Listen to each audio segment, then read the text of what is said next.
Hello everyone, आज date है 11 अगस्त 2021 और द हिंदू न्यूज एनालिसिस में आपका स्वागत है। इस वीडियो में हम द हिंदू की इंपॉर्टेंट न्यूज़ को एग्जाम के पॉइंट ऑफ व्यू से डिस्कस करेंगे। नीचे डिस्क्रिप्शन में टेलीग्राम चैनल का लिंक दिया हुआ है और वहां जाकर के आप इंपॉर्टेंट पीडीएफ को देख सकते हो। First news map based question को लेकर के, और आज आपका क्वेश्चन है कि आपको ग्रीस जो कंट्री है उसकी लोकेशन के बारे में नीचे कॉमेंट बॉक्स में बताना है। जो ग्रीस प्रेजेंट टाइम में वाइल्ड फायर्स की वजह से काफ़ी न्यूज़ में बना हुआ है, तो ग्रीस किस किस के साथ में अपनी बॉर्डर शेयर करता है उसके बारे में आप नीचे कमेंट बॉक्स में बताएंगे। अब द हिंदू की फ्रंट पेज पर न्यूज़ देखें तो जो फर्स्ट इंपॉर्टेंट न्यूज़ है वो सुप्रीम कोर्ट ने खुद का जो जजमेंट था फरवरी 2020 का उसको चेंज कर दिया है।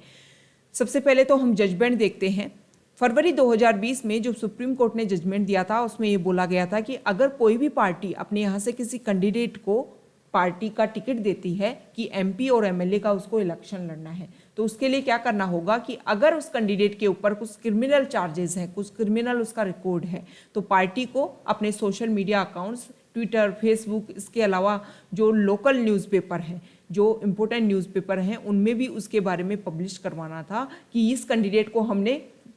टिकट दिया है लेकिन इसके ऊपर इतने क्रिमिनल चार्जेस हैं। लेकिन पार्टीज़ ने क्या किया, थोड़ी चालाकी दिखाई और उन्होंने जो भी कैंडिडेट्स जिनका क्रिमिनल रिकॉर्ड्स है उनके बारे में ऐसे न्यूज़पेपर में छपवाया जिनकी ज़्यादा स्ट्रेंथ ही नहीं है, ज़्यादा रीच ही नहीं है। तो इसी को लेकर के सुप्रीम कोर्ट ने अपने जजमेंट को मॉडिफाई किया है और बोला है कि ऐसी पार्टीज जिनके यहाँ से क्रिमिनल रिकॉर्ड्स वाले कैंडिडेट्स को टिकट दिया जाता है तो उनको 48 आवर्स के अंदर ही, मतलब आज मान लो टिकट दिया गया किसी पार्टी के द्वारा किसी कैंडिडेट को इलेक्शन में चुनाव लड़ने के लिए, तो उसको क्या करना है, 48 आवर्स के अंदर ही उस कैंडिडेट के बारे में अपनी जो खुद की पार्टी की वेबसाइट है वहाँ पर कैप्शन यूज करते हुए कि ये जो कैंडिडेट्स हैं ना जिनको हमने टिकट दिया है उनका कुछ क्रिमिनल एंटीसीडेंट्स है, क्रिमिनल रिकॉर्ड्स है, तो 48 आवर्स के सिलेक्शन के 48 आवर्स के अंदर ही उनको अपने वेबसाइट के होम पेज पर उन कैंडिडेट्स के बारे में ये सारी बातें पब्लिश करनी होगी। देखो 2020 में बिहार असेंबली इलेक्शन हुए और उसमें बीजेपी और आरजेडी ने जितने लोगों को टिकट दिया उसमें 70% ऐसे कैंडिडेट्स थे जिनके ऊपर कोई ना कोई क्रिमिनल चार्जेस थे। अब ये शेयर जो अगर हम बात करें तो बीएसपी जो पार्टी है, बीएसपी मायावती की जो पार्टी है, उसमें सबसे कम कैंडिडेट ऐसे जिनके ऊपर क्रिमिनल केसेस थे। अब सुप्रीम कोर्ट ने इस सुनवाई में जो इलेक्शन कमीशन ऑफ इंडिया है उसको भी कुछ गाइडलाइंस दी हैं। उन्होंने बोला है कि हमने जो जजमेंट दिया है ना, इसकी जानकारी हासिल करने के लिए कि भाई जो पॉलिटिकल पार्टीज इसके अकॉर्डिंग वर्क कर रही हैं या नहीं कर रही हैं, तो आपको एक स्पेशल सेल बनानी होगी इलेक्शन कमीशन ऑफ इंडिया को, जो इसके बारे में हमारे कोर्ट का जो जजमेंट है कि वो पार्टीज़ ने अपने ऊपर उसको इम्प्लीमेंट किया या नहीं, इसकी जानकारी हासिल करने के लिए एक सेपरेट सेल को फॉर्म करने की आवश्यकता है। इसके अलावा सुप्रीम कोर्ट ने इलेक्शन कमीशन ऑफ इंडिया को आप ये भी बोला कि आप एक डेडिकेटेड मोबाइल ऐप बनाइए, उस मोबाइल ऐप में जो भी कैंडिडेट्स हैं उनके बारे में सारी जानकारी वहाँ पर शेयर कीजिए, ताकि एक बटन के थ्रू जो भी वोटर्स हैं वो राइट टू इन्फॉर्मेशन का यूज़ करते हुए अपने कैंडिडेट्स के बारे में ज़्यादा से ज़्यादा न्यूज़ हासिल कर सकें, ज़्यादा से ज़्यादा उनको बीच में क्लियरिटी होनी चाहिए। क्योंकि देखो ट्रांसपेरेंसी जब आएगी और लोगों का रिलाई बढ़ेगा उस कैंडिडेट के ऊपर, तभी तो वो सोचेंगे ना कि हाँ, जिनको हम चुन रहे हैं वो एक राइट कैंडिडेट है और हमारे हर राइट्स को प्रिजर्व करने के लिए, प्रोटेक्ट करने के लिए, हमारे हर फंडामेंटल जो राइट है उसको प्रोटेक्ट करने के लिए ये कैंडिडेट वर्क करेगा। नेक्स्ट न्यूज देखो, अभी कुछ समय से ओबीसी जो लिस्ट है उसको मेंटेन करने के लिए जो स्टेट है वो प्रोटेस्ट कर रहे थे। स्टेट ने ये आरोप लगाया कि SECC सोशल इकोनॉमिक जो कास्ट सिस्टम है, इसके तहत में सेंटर ने अपने हाथ में पावर ले ली है कि सेंटर ही डिक्लेयर करेगा कि कौन सी जो कास्ट है वो सोशली एजुकेशनली बैकवर्ड क्लासेज है और कौन सी नहीं है। लेकिन जो हमारी गवर्नमेंट है उन्होंने लोकसभा में दोबारा से जो बिल है right to specify OBC group को लेकर के, जो स्टेट्स के बाद में पावर है उसको रीस्टोर करने के लिए बिल लेकर के आई हैं 127 अमेंडमेंट बिल। इसमें जो स्टेट्स के पास में जो पहले पावर थी कि वो किसी भी कास्ट को ओबीसी लिस्ट में डाल सकते थे, वो दोबारा से उनको पावर दे दी गई है। अब इसमें यह भी बोला गया है कि देखो इंदिरा साहनी केस में बोला गया था कि आरक्षण की जो सीमा है वो 50% को क्रॉस ना करे। सिर्फ एक्सेप्शन है कि कुछ एक्स्ट्रा कंडीशनल कुछ सर्कमस्टेंसेज हो, कुछ स्पेसिफिक सर्कमस्टेंसेज हो, तो उसमें ये जो कैप है 50% आरक्षण का उसको वायलेट किया जा सकता है। लेकिन प्रेजेंट टाइम में ये बोला गया है कि ये जो 50% की जो कैप है ना, इसको रिमूव करने की आवश्यकता है, क्योंकि देखो जब परिस्थितियाँ बदलती हैं, हमारा कॉन्स्टिट्यूशन तो वैसे ही लिविंग डॉक्यूमेंट की अकॉर्डिंग वर्क करता है। लिविंग डॉक्यूमेंट क्या होता है, लिविंग चीज़ क्या होती है, मान लो अपन देखो अपन लिविंग है, लिविंग क्या होता है कि समय के साथ में उसमें ग्रोथ एंड डेवलपमेंट होती है, और हमारा कॉन्स्टिट्यूशन भी एज ए लिविंग ऑब्जेक्ट की तरह वर्क किया है, क्योंकि जो कॉन्स्टिट्यूशनल अमेंडमेंट एक्ट है वो इसका उदाहरण है कि समय के साथ में हमारे कॉन्स्टिट्यूशन ने ग्रोथ एंड डेवलपमेंट किया है। जैसी जैसी परिस्थितियां आती गई वैसे वैसा हमारा कॉन्स्टिट्यूशन चेंज होता गया। तो इसी को ध्यान में रखकर के ये बात बोली जा रही है कि जो 50% कैप लगाई गई है उसको इस समय चेंज करने की आवश्यकता है, क्योंकि प्रेजेंट टाइम में जो सिचुएशन है वो काफ़ी ज़्यादा बदल चुकी है। नेक्स्ट न्यूज देखो, नीति आयोग के मेंबर हैं VK पॉल, उन्होंने ये बोला है कि 10-12 की जो स्कूल्स हैं, जो क्लासेज हैं, वो 14 स्टेट जो हैं वो चाहते हैं कि स्कूल को ओपन कर दिया जाए, क्योंकि जो टीचर्स हैं उनमें हाई वैक्सीनेशन रेट मिल रहा है, देखने को मिल रहा है। बहुत सारे टीचर्स ने अपने आप को वैक्सीनेटेड करवाया है, और इससे ये कोशिश जारी हो सकती है कि जो स्कूल काफ़ी लंबे समय से बंद हैं उसकी वजह से बहुत सारी सोसाइटी में एक जो गैप है वो क्रिएट हो गया है। क्योंकि अभी कुछ समय पहले डाटा सामने आए थे कि बहुत सारे हमारे कंट्री के ऐसे चिल्ड्रन हैं जिनके पास में कोई ऐसा गैजेट्स ही नहीं है कि ऑनलाइन एजुकेशन वो ले सकें, और कोविड के दौरान जो ऑनलाइन एजुकेशन दी गई तो इसकी वजह से जो गैप क्रिएट हुआ उसको फिल करने के लिए जो स्कूल हैं वो रेगुलर अपने आप को ऑपरेट करना चाहती हैं। नेक्स्ट न्यूज, IIT और एम्स ने tele robotic ultrasound system develop किया है। ये जो टेली रोबोटिक अल्ट्रासाउंड सिस्टम है वो पिछली बार कोविड के दौरान काफ़ी इंपॉर्टेंट रोल प्ले कर सकता था, लेकिन हमेशा से हमने सुना है कि जो आविष्कार है वो आवश्यकता के अनुसार, मतलब आवश्यकता जो है वो आविष्कार की जननी है। जैसे जैसे ज़रूरत होती है, जैसे जैसे आपको किसी चीज़ की नीड होती है, उसी के अकॉर्डिंग जो चीज़ें हैं वो डेवलप होने लग जाती हैं। कोविड पैंडेमिक के दौरान हमें ज़रूरत हुई कि जो रोबोटिक आर्म है उसके थ्रू वर्क किया जाए, क्योंकि अगर सेम पर्सन हर व्यक्ति का इसी तरीके का जांच करेगा तो कोविड के ट्रांसफ़र होने के चांसेस बहुत ज़्यादा हो जाते हैं। तो इसी तरीके का जो सिस्टम है, फ्यूचर में अगर इस तरीके की प्रॉब्लम आती है तो इस तरीके के सिस्टम हमें डेवलप करने चाहिए ताकि सेम परेशानी से हमें दोबारा जूझना ना पड़े। नेक्स्ट न्यूज, यहाँ देखिए एक सेकेंड, हाँ, नॉर्थ ईस्ट जो बॉर्डर डिस्प्यूट है उसको लेकर के यहाँ पर आर्टिकल आया है, और इसमें जो राइट्स ग्रुप हैं उन्होंने बात बोली है कि 1979 से जो नॉर्थ ईस्ट बॉर्डर डिस्प्यूट है, अब ऐसा नहीं है कि प्रेजेंट टाइम में आसाम और मिजोरम के बीच में जो डिस्प्यूट चल रहा है वो ही डिस्प्यूट है, इसके अलावा अदर स्टेट जो हैं जैसे कि आसाम का नागालैंड के साथ में, मणिपुर के साथ में, मेघालय के साथ में, अरुणाचल प्रदेश के साथ में डिस्प्यूट चलता रहता है। क्यों देखो आसाम का ही क्यों चलता रहता है, क्योंकि आसाम जो है वो हर स्टेट के साथ में, नॉर्थ ईस्ट में हर स्टेट के साथ में अपनी बॉर्डर शेयर करता है। यहाँ देखो ये आसाम है, ये अरुणाचल प्रदेश, नागालैंड, मणिपुर, मिजोरम, त्रिपुरा, मेघालय, इन सभी के साथ अपनी बॉर्डर शेयर करता है, और इन्हीं के साथ में जो मेजर प्रॉब्लम है आसाम को लेकर के हमेशा से रही है। 1979 से अब तक 157 जो लोग हैं उन्होंने अपनी जान गंवा चुके हैं, और 361 जो लोग हैं वो इंजर्ड हो चुके हैं इन कन्फ्लिक्ट्स में, और इसकी वजह से 65,000 जो पीपल हैं वो डिस्प्लेस्ड हो चुके हैं। देखो यहाँ पर देखिए, देखो जो स्टेट है ना, जो यहाँ के जो स्टेट हैं वो ज़्यादातर पहले आसाम वाले पार्ट के, आसाम के हिस्से थे। 1963 से 1972 के बीच में मेघालय, मिजोरम, नागालैंड जो है वो आसाम से अलग होकर के अलग स्टेट बने। अरुणाचल प्रदेश है जिसको पहले नॉर्थ ईस्ट फ्रंटियर एजेंसी के नाम से जाना जाता था, और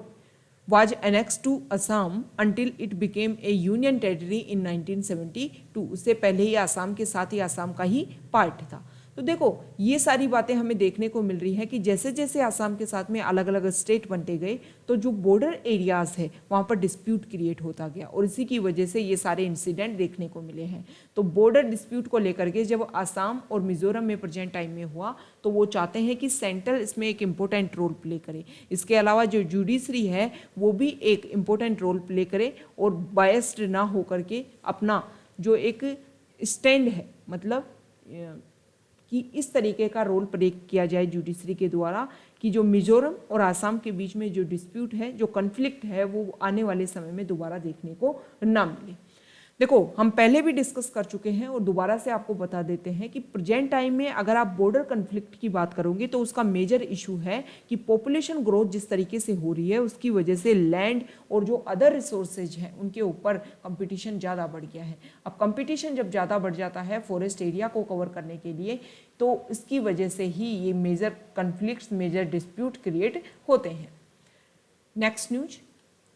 कर्नाटका गवर्नमेंट ने कुछ चेंज किया है। उन्होंने बोला है कि ऑफिशियल प्रोग्राम जब भी हो तो उसमें गार्लैंड्स मतलब मालाएं, शॉल्स, फ्रूट्स ये सब देने की आवश्यकता नहीं है। इनको बैन कर दिया है कर्नाटका गवर्नमेंट ने। उन्होंने बोला है कि जब भी कोई ऑफिशियल प्रोग्राम हो तो उसकी जगह, इन सब की जगह आपको बुक्स देनी है। बुक्स देंगे तो जो हमारा ट्रेडिशन है, जो हमारा आर्ट एंड कल्चर है, वो समय के साथ डेवलप होगा। लोगों में पढ़ने की आदत जब विकसित होगी तो उस लोग जो है, जो भी हमारी संस्कृति है, वो समय के साथ में और ज़्यादा लोगों तक पास हो पाएगी। ओके,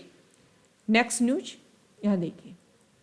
हमारे पीएम नरेंद्र मोदी ने उज्ज्वला 2.0 जो स्कीम है उसको लॉन्च किया है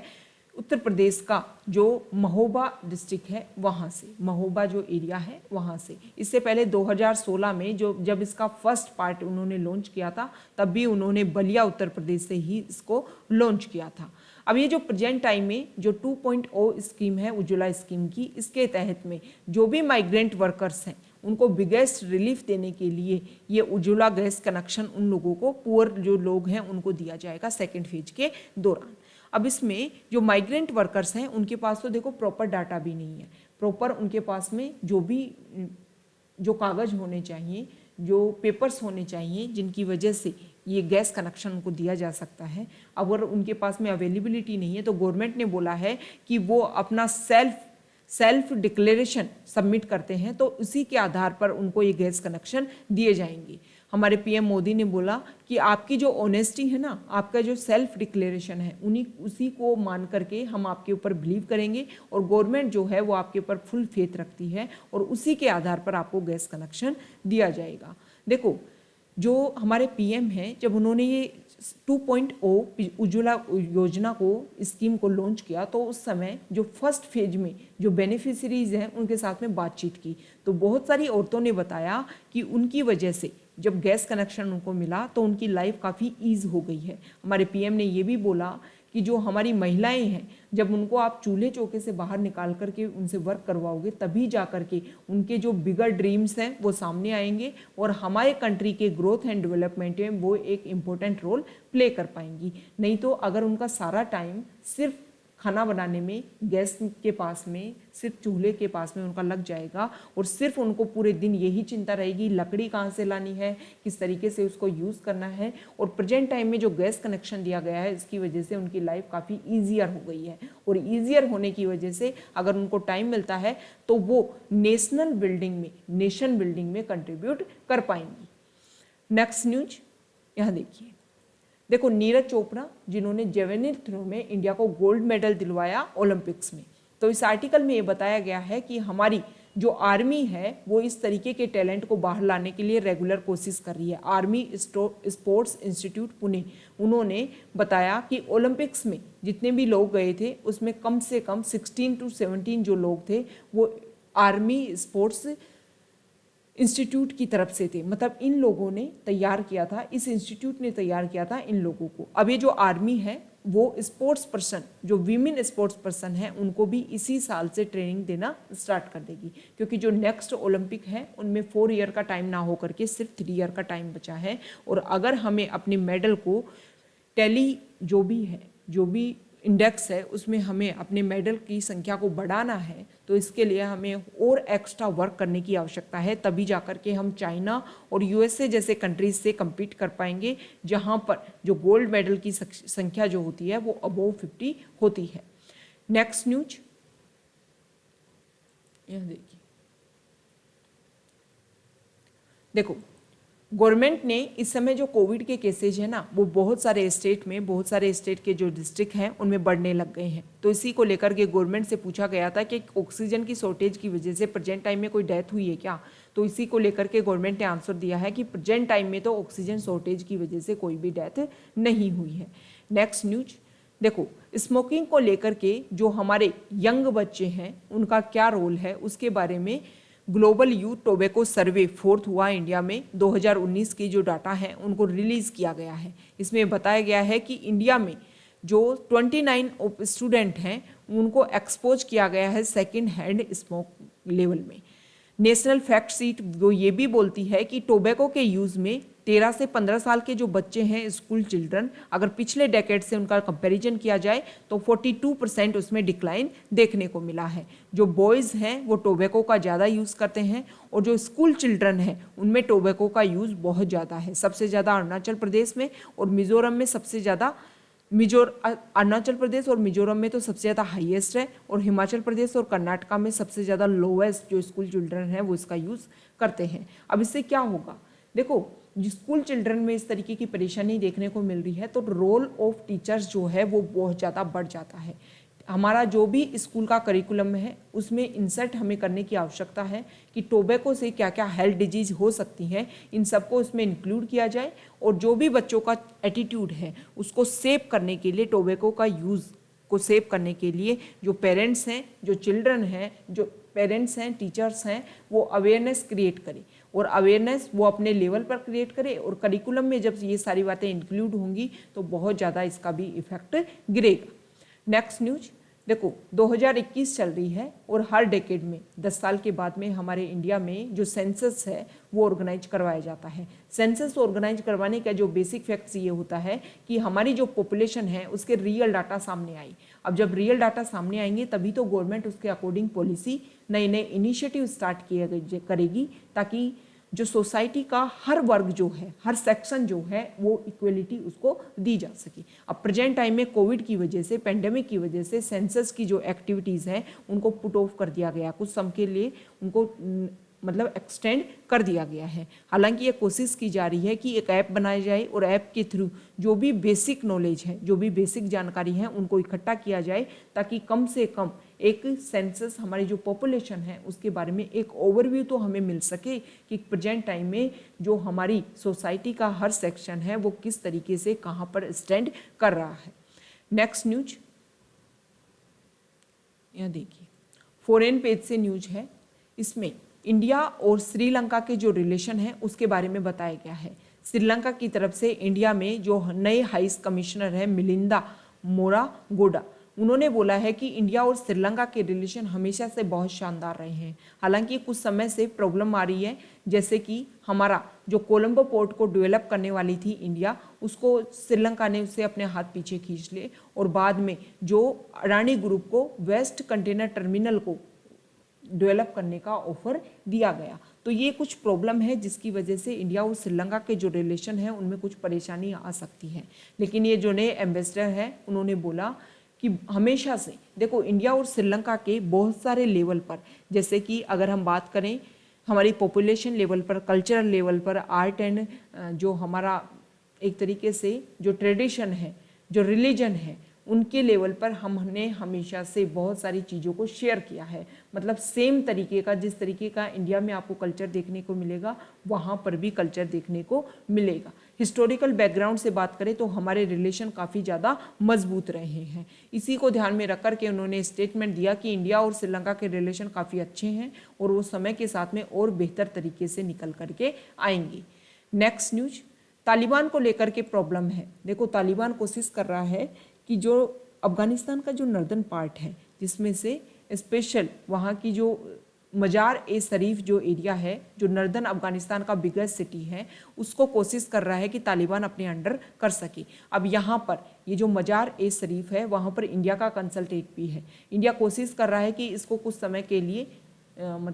कुछ समय के लिए इसको बंद कर दिया जाए और यहाँ पर जो भी लोग हैं उनको सेफ तरीके से सेफ जगह पर पहुँचाया जा सके। तो ये तालिबान की जो इंसर्जेंसी है वो समय के साथ में बढ़ती जा रही है, कोशिश की जानी चाहिए। देखो हमने देखा है कि जो गल्फ कंट्रीज़ हैं वो काफ़ी इंपॉर्टेंट रोल प्ले कर रही हैं कि इस एरिया में पीस एंड एस्टेब्लिश अफगानिस्तान में आ सके। तो सभी को जो ट्रोइका है, ट्रोइका के बारे में आपको पता होगा कि 2019 में यूएस, चाइना और रशिया ने स्टार्ट किया था ट्रोइका को कि अफगानिस्तान में हम पीस एस्टेब्लिश कर सकें। हालांकि प्रेजेंट टाइम में अब पाकिस्तान का रोल देखते हुए, पाकिस्तान जितनी बॉर्डर शेयर करता है अफगानिस्तान के साथ में, और जो टेररिज्म वाला जो रिलेशन आप देख सकते हो तालिबान और पाकिस्तान के बीच में, उसके आधार पर ट्रोइका में पाकिस्तान को भी इंक्लूड कर दिया गया, जिसकी वजह से इनके जो रीजनल कंट्रीज़ हैं वो किस तरीके से यहाँ पर पीस एस्टेब्लिशमेंट करने का वर्क करते हैं, ये मेजर इशू है।